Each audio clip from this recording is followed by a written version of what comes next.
به کانال سفر به شاهنامه خوش اومدید. توی قسمت قبل براتون گفتم که چطور جوانها یکی بعد از دیگری هر روز کشته می شدن و مغز سرشون خوراک مارهای روی شونه های ضحاک می شد. دیگه خنده و شادی از ایران رخت بربسته بود و شیون و ماتم جایگزین اون شده بود.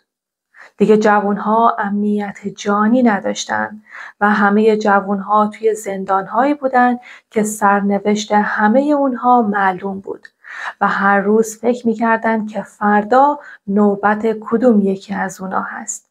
اگر که قسمت قبل رو ندیدید لینک رو براتون بالای صفحه میذارم.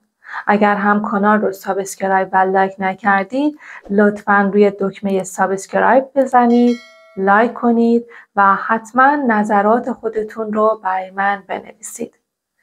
2 برادر به نامهای ارمایل و گرمایل بودن که مأمور بودن که هر روز 2 جوان رو از زندان بیارن و مغز سر اونها رو خوراک مارهای روی شونه های ضحاک کنن.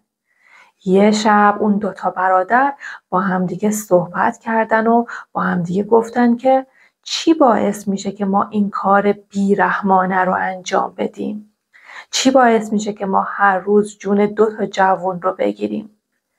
گرمایل رو به ارمایل کرد و گفت من یه فکری دارم. ارمایل گفت چی؟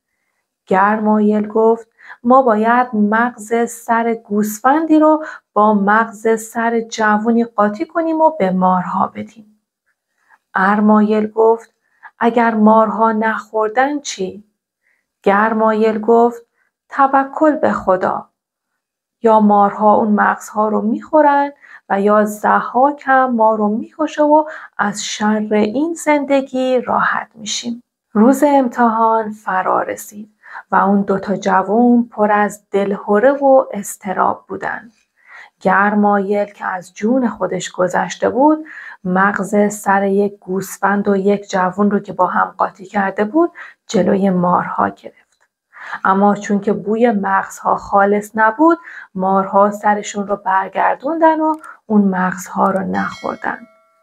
گرمایل از اعماق قلبش خدا رو صدا زد و گفت ای داور دادگر به حال جوانهای این مملکت رحم کن.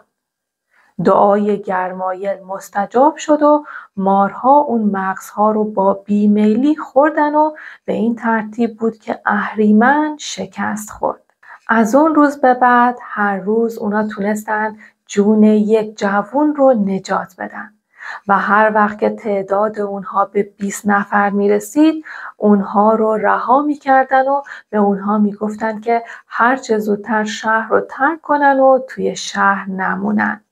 توی قسمت بعد میخوام در رابطه با آبتین نوه جمشید براتون بگم. اینکه چطور اون جوون تونست از دست ضحاک جون سالم به در ببره.